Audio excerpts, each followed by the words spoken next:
G'day, I'm Ewan. And I'm Mark. Here at ROI, we're all about delivering better leads for clients, and one of our big goals in 2020 is to try and help our clients cut the amount of time that it takes from a lead to a sale. In this world of digital, all this research going on, the research shows that 59% of B2B decision makers have done research before they even approach the sales team. But what I cannot figure out is why the sales lead time in 2020 has blown out to over 6 months. Now, Mark, you've been in the web industry for how long, mate? 9 years now, so it's been a while. So You've seen a lot of things. Seen a lot of things. You've worked on lots of different websites. Yep. So why is it that you think with all this technology and all this great whiz-bang, UX and all that sort of stuff going on, why does websites generally deliver information that isn't helping salespeople close business faster? Yeah, look, it all comes down to, I guess, what they're selling. People sort of get a little bit, I guess, convoluted. They get too distracted. They seem to think they know what their client, their customer wants, and they really just overcomplicate things. I think if you just really get a message across of, okay, this is what I want it by, and this is sort of my budget or whatever the service or product is, I think if you just get back down to the roots of that and just initially just get that initial lead and then work from there, I think that's your bread and butter.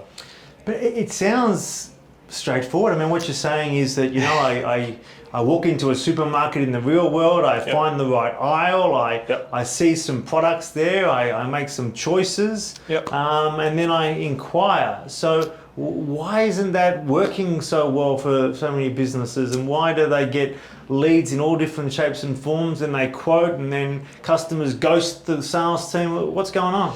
I think it's all about just sort of getting back to basics once again. Like, you get so many people that just, they think they know what the customer wants, when initially, being the owner of a business or being the owner of a product, obviously you're going to be well educated in that.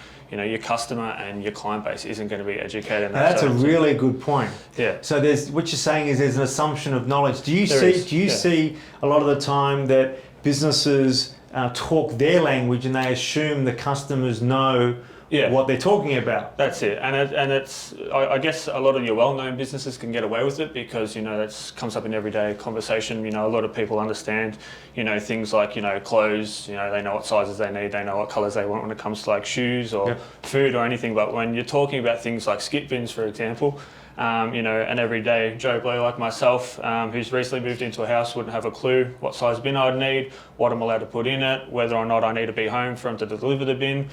These are all questions and all sort of bits and pieces of terminology. Are they in the business of skip bins, or are they in the business of convenience? Well, that's it. Perhaps they're in the business of convenience, what you were just saying. That's it, and business owners do tend to sort of get caught up in their own product, in their own sort of world. That's interesting, because when I was booking a removalist, I was told about 2 men in a truck.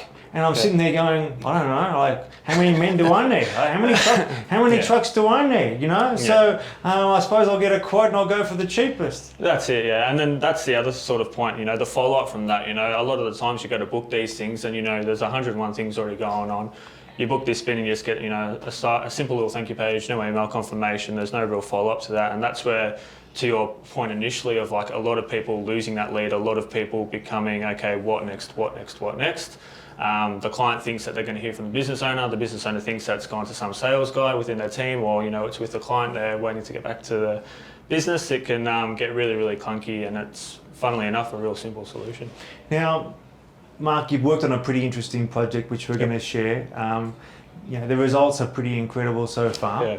However, before we start talking about only the good stuff, let's be a bit more honest. Is it fair to say that you and the team have had quite a lot of goes at this website in the past? Heaps. There's been lots of really cool ideas. Yes. So why didn't they work? Once again, being in what we do as a design and digital marketing agency, we tend as well to sort of go back to understanding and using the language of our clientele. So with this particular client, we were getting really caught up in how they used language when it came to their products, and we weren't really focusing on their customer. So what we did is we took a step back, did a bit of a brainstorm, did a bit of a workshop, and really started to understand how their customers interacted and how they sort of spoke about their products. For example, we had a self-bunded tank a lot of people didn't know what a self-bunded tank was. So we just sort of brought that back, and we put our feet, I guess, in. Put our shoes. I didn't know what a self-bunded tank was. But we put our, I guess, we put our shoes on. So that's interesting. So the first point you're saying is get the language right. Yes. Yeah. So use the customer's language, exactly, not your language, right? Yeah. So a critical point that we had was that we initially just thought like a customer, rather than thinking like a designer or thinking like a business owner. We thought of a customer. So we put and ourselves. That question was just the basic question was, tell me about your needs, and then the customer, answered that before they looked at the products. Yeah. So rather than sort of walking into a shop and being overwhelmed by 100 products and going around in circles. Yeah. We asked a simple question. We say, hey, rather than go to these 100, just come over here and see the ones that are most suitable for you. So that's a pretty good start. Correct. It was all about just understanding, the different situations and different motivations of why people would go there in the first place. Creating a little bit of a questionnaire, nothing too strenuous, nothing too arduous, just something really simple that gave enough information to that client that they understood the sole purpose of that client being there and what they wanted. And went as far down as, what their budget was and everything like that. And then the flip side to that, it made it really, really easy for that client to then understand what it was that they needed.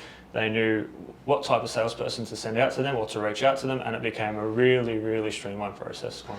Now, the other thing that we have done in this project is we've tackled the big one, and that's price. Yeah. So I personally think that Australians don't like talking about price. We like to avoid the question like the plague, and then it becomes a disconnect. But explain what we've done with this website, where we're not giving away the price, but we're helping the clients shop within their budget needs. Correct. Yeah. So instead of like giving clients like a direct ballpark figure where you could either potentially scare them because it's too high, and then the business owner becomes too worried about what they're going to be getting, or they're worried they're going to miss out on opportunity, we just give them a bit of a ballpark figure on what they can expect. So whether that ranges from thousands or the hundreds or even the tens of thousands, depending on what the client is, we just give them that range. So when it comes time to giving them a more accurate quote when they receive the data that they receive, they're not shocked when they do eventually get that